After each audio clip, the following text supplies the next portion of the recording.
Halo guys, kembali lagi di channel Budi TV. Bagaimana kabar kalian hari ini? Mimin berharap kalian sehat selalu dan sabar menghadapi apa yang menjadi kebengisan Mulyono yang semakin kesini semakin menjadi-jadi. Nah, kali ini Mimin akan menyajikan di mana komentar-komentar pedas para netizen terkait dengan tunduknya macan Asia di hadapan tukang kayu. Sulit. Bukti nyata kan bahwa seorang Prabowo adalah boneka Jokowi. Buktinya kementeriannya para Prabowo adalah wujud dari 3 periodenya si Jokowi. Di dalamnya itu oligarki. Jadi zamannya Jokowi berkuasa kan tidak berani macam-macam itu, tidak menunjuk para oligarki, para mafia, ya kan? Di eranya Prabowo ini Jokowi menunjukkan jati dirinya bahwa inilah gue yang sebenarnya. Kalau zaman dulu waktu itu kan masih dikekang sama si PDIP waktu waktu dia masih pakai kendaraan PDIP ya kan. Sekarang inilah wajah asli Jokowi di kabinetnya Prabowo.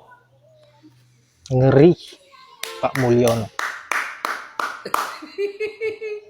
Rakyat akan menderita. Ini kaum 58 cuma nungguin bansos.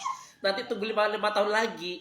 Karena kebijakan itu akan mensengsarakan rakyat. Pajak akan naik, semuanya akan naik. Karena apa? Oligarki itu mementingkan dirinya sendiri karena dia adalah pengusaha. Kalau para penjilat nggak mungkin bisa kerja, yang penting jilat aja. Ada kepentingan apa? Ya nurut tunduk, nama juga babu, ya kan? Apalagi Sri Mulyani itu anak kaki tangannya oligarki. Apa yang diinginkan sama oligarki akan disetujui sama Ibu Sri Mulyani. Apa yang kepentingan? Contoh, waktu ada masalah di BUMN, ada apa, Bu Sri Mulyani hadir langsung tenggelam, padahal kasusnya tuh masih pihak korupsi itu masih merajalela. Karena di BUMN itu adalah saudara-saudara Jokowi semua. Jadi Bu Sri Mulyani cuma menutupin kebejatan dari seorang Jokowi CS. Salam waras. Halo guys, pemanggilan dari calon-calon menteri yang akan membantu di kabinetnya Pak Prabowo sepertinya sudah selesai ya. Sudah lebih dari 40 orang calon menteri dipanggil oleh Pak Prabowo sebagai presiden terpilih. Kalau kita perhatikan ya, calon menteri yang Pak Prabowo panggil ini didominasi oleh menteri-menteri kesayangan Jokowi. Belum ada tuh calon dari PDI Perjuangan, Nasdem, dan PKS. Ya, cobalah kita pikir. Berapa jumlah penduduk negara kita?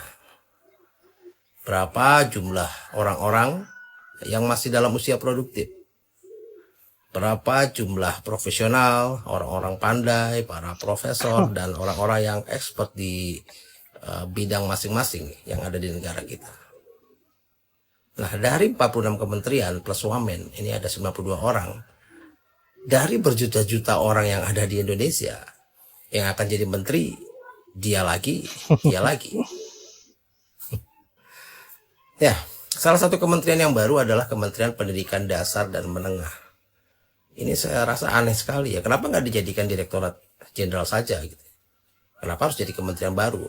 Apa nanti akan ada Kementerian Pendidikan Tinggi, lalu ada Kementerian TK, PAUD, ada juga.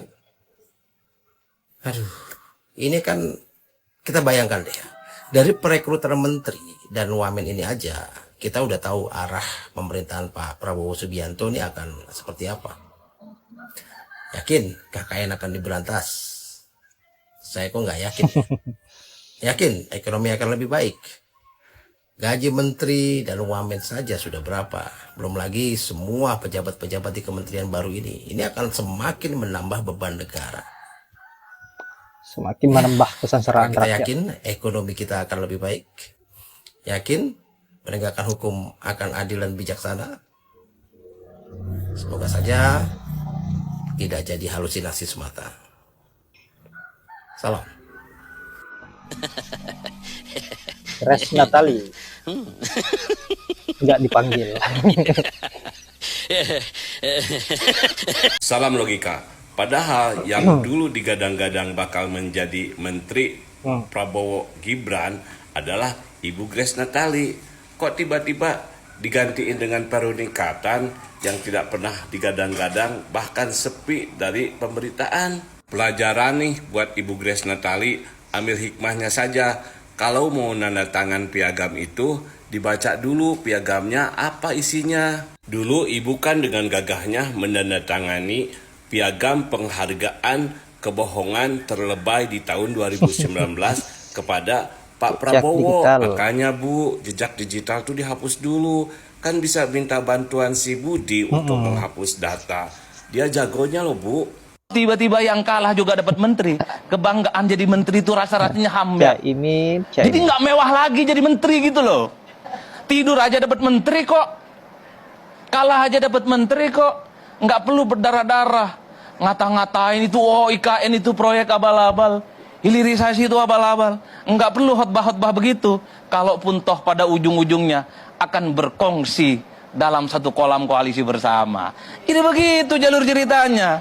Kalau begini ceritanya, apa-apa rangkul-merangkul yang tiba-tiba yang jadi menteri juga dapat menteri. Besok-besok tak perlu ada pemilu. Tak perlu ada pilpres, gantian aja. Tiba-tiba yang kalah juga dapat menteri. Kebanggaan jadi menteri itu. Ketum partai, elit-elit partai selalu mengatakan bahwa ini adalah kawan lama, sahabat lama, senasib dan persuangan. Yap, itulah berbagai komentar dari netizen terkait dengan susunan kabinet Prabowo Gibran yang bermayoritaskan orang-orangnya Pak Mulyono, membuktikan bahwa ini sama saja Pak Mulyono 3 periode. Sangat disayangkan. Ketegasan, keberanian Pak Prabowo sudah tidak ada lagi. Runtuh di hadapan tukang kayu. Dan siap-siaplah rakyat menerima apa yang menjadi penderitaan yang lebih parah dari sebelumnya. Dengan pembengkakan menteri tentu membutuhkan anggaran yang begitu besar, dan tentu pajak semakin mahal, rakyat semakin menderita. Aduh, kasihan rakyat. Untuk membuat hidup enak para pemimpin-pemimpin yang ada di negeri ini, resikonya penderitaan bagi rakyat. Baiklah sahabat-sahabat, saya kira hanya itu. Terima kasih sudah menyempatkan diri untuk menonton, dan semoga ada manfaat dari video yang saya akhiri dengan ucapan wallahul muwaffiq ila aqwamit thoriq. Assalamualaikum warahmatullahi wabarakatuh.